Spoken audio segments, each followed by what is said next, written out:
Hello বন্ধুরা, আগামী 30 second যে ভিডিওটা আমি তোমাদের জন্য প্লে করছি খুব ইম্পর্টেন্ট, মন দিয়ে দেখো, তারপর আমি বলছি এই ভিডিওতে কি আছে। জীবনে যত আছে কথা আছে ব্যথা সবই বয়ে যায়, পড়ি থাকে এই সময়।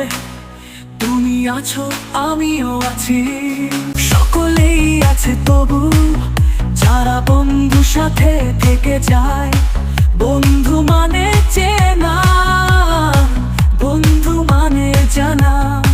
এটি কিন্তু completely AI generated video, artificial intelligence দিয়ে তৈরি করা একটি ভিডিও, যার মধ্যে শুধু গানের কথাগুলো আমি দিয়ে দিয়েছিলাম। গানটা এআই আমার জন্য নিজে থেকে জেনারেট করে দিয়েছে, সুর বাজনা সহ। যে ভিডিওটা তোমরা দেখলে সেটাও অ্যানিমেটেড ক্যারেক্টার্স দিয়ে করা এবং এআই প্ল্যাটফর্মে তৈরি। এই ভিডিওর ডিটেলস টোটাল আপডেট নিয়ে তোমাদের জন্য নেক্সট একটা বড় ভিডিও তৈরি করবো, যেখানে লেখা থাকবে অডিও প্লাস ভিডিও কীভাবে নিজেদের ফেস সামনে না এনে তোমরা ক্রিয়েট করতে পারো এবং এর থেকে তোমরা কিন্তু ইনকাম করতে পারো। তাহলে দেখা হবে আগামী ভিডিওতে। চ্যানেলটাকে ভালো লাগলে সাবস্ক্রাইব করো, ভিডিওগুলো ভালো লাগলে শেয়ার করো বন্ধুদের সাথে। Thank you, by.